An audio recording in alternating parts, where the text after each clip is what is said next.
Welcome to the Self-Storage University podcast, where you will learn the correct way to identify, evaluate, negotiate, perform due diligence on, renegotiate, finance, turn around, and operate self-storage facilities. And now, here is your host, a partner in one of the largest real estate portfolios in the U.S. with nearly $1 billion of holdings, Frank Rolfe.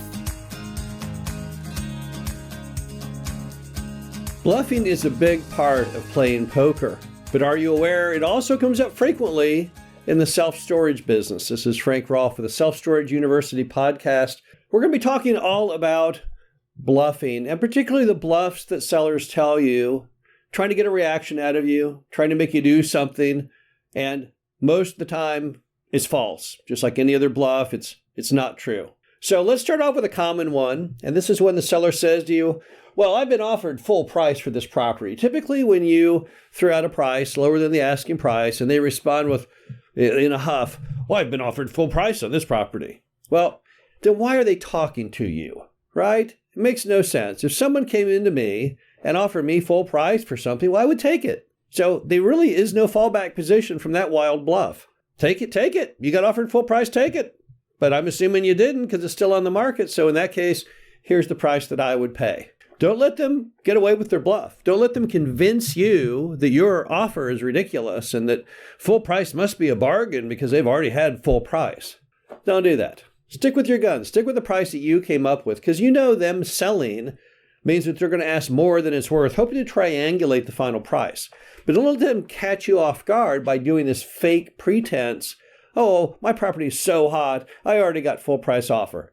Really? Well, then you should take it. And if you don't take it, you must be an idiot because that's how capitalism works. When we get the offer that matches our goal, our hope, we take it. The second bluff they'll say is, I don't want to carry the paper. Well, there's a big gap between I don't want to carry the paper and I can't carry the paper. A lot of sellers can carry the paper. They have no mortgage debt. They're free to sell it any which way they want. But most importantly, look, values are down. Cap rates are up. Interest rates are up. It's part of the real estate cycle. Yeah, they should have sold back in 2020 before the cap rates and interest rates went up, but they didn't. They missed out on that deal. And now if they want to get the price they could get back then, they're going to have to carry the paper at the interest rate that you would have gotten from a bank back then. But they can't pretend for a minute the prices haven't deflated on that storage property, that interest rates haven't gone up, the cap rates haven't gone up. And then when you say, well, but you'll have to carry the paper, so I don't want to carry paper. They may have to carry paper. In fact, they're going to have to carry paper if they want to get a price that the regular lending community can't support. So don't let them pretend like, oh, no, I can't do it. It's not on the table. It's always on the table. When you have a seller who's trying to sell something in today's market, they're going to have to get creative. They're going to have to get more creative than Pablo Picasso to get some of these deals done at the prices they want. So they may not want to, but they will, and they can. So don't let them bluff you and say that option's off the table. That option is never off the table. Even if they have a mortgage, they could carry a second on it, and they may have to carry a second to make the numbers tie together. Another bluff they'll do is they'll say, well, I got a lot of people looking at this. No, they don't. People in real estate use that bluff all the time. Oh, I'm just so popular. I have 1 million people looking at leasing my small strip center. Well, really, in that case, why isn't it already built and totally full? They don't have a whole bunch of people. They probably have nobody. Some of these sellers will even pretend to you that, when the phone rings, it's a buyer. The phone ringing is probably someone trying to sell them insurance, but they'll chalk it up. And even if someone just called and said, hi, are you the one with the property for sale? What are you asking? They'll count that as, oh, my phone's ringing off the hook with people wanting this property. Here's a reality check. This is the United States, 2024. And nothing's really that hot going on out there.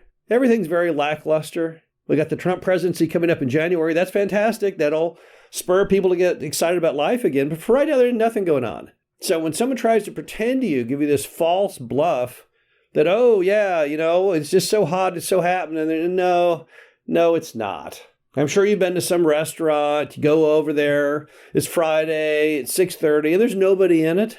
Nobody. And they say, oh, do you have a reservation? Why would you even ask? Do you have a reservation? Clearly, the restaurant is empty.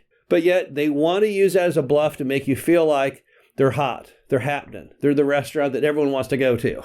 They don't want to admit they're not, and no one's there, and you wouldn't need a reservation maybe ever because they've never even had enough people in there at one time to fill it. Don't let them bluff you on that. Don't let them try and pretend to you it's a hot commodity. It's not a hot commodity. Another bluff that sellers will do is they'll say things like, okay, well, all right, well, you're going to have to close this deal in 30 days. Well, that's not going to happen. You're not going to be able to get the deal done in 30 days. Nobody ever could. You have to do due diligence. That alone will take 30 days. Then you have to go out and get a loan. That'll take probably another 60 or 90 days. It's almost impossible to get a transaction done legitimately in less than about 4 months. Maybe 3 months if you're really effective, and maybe if you're the fastest person on earth, 2 months. 1 month, never going to happen. So just call them out on their bluff. When they say, oh yeah, I got to get it closed in 30 days. No, you don't. There's no way that's even humanly possible. There's no way I can get the third-party reports done, find a lender, and have the lender do all their documents within 30 days. Normally when they give you that bluff, there's an ulterior motive why it has to be 30 days. Either they've got horribly declining occupancy and they don't want you to know that every month 20 more people move out, or they have a loan coming due that they couldn't get a renewal on because they're not hitting their current financial targets. But don't ever let them try and convince you that you have to get it done like Speedy Gonzalez, because it's not going to happen. It's impossible. Now, there are cases when you can expedite the whole process of diligence and financing. It's not to be said it couldn't be done if it was the greatest deal of all time, but the deal is probably not the greatest deal of all time. And more importantly, nobody would want to sign up on a mission of a 30-day closing because most of it you don't control. Even if you did all the diligence in 2 days, finding a bank, going through the committee, getting approval, having them do all their loan documents, and closing within the following 28 days, as we all know, is not going to actually happen. That's really not on the menu of possibility.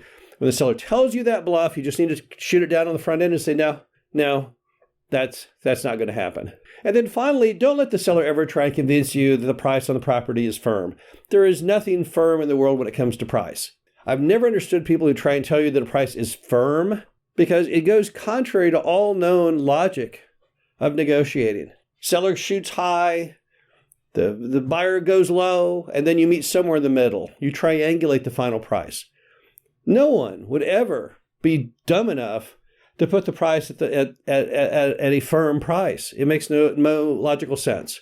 I one time responded to an ad of someone who had a property for sale, and price said firm. I gave an offer that was 50% less than what the firm price was.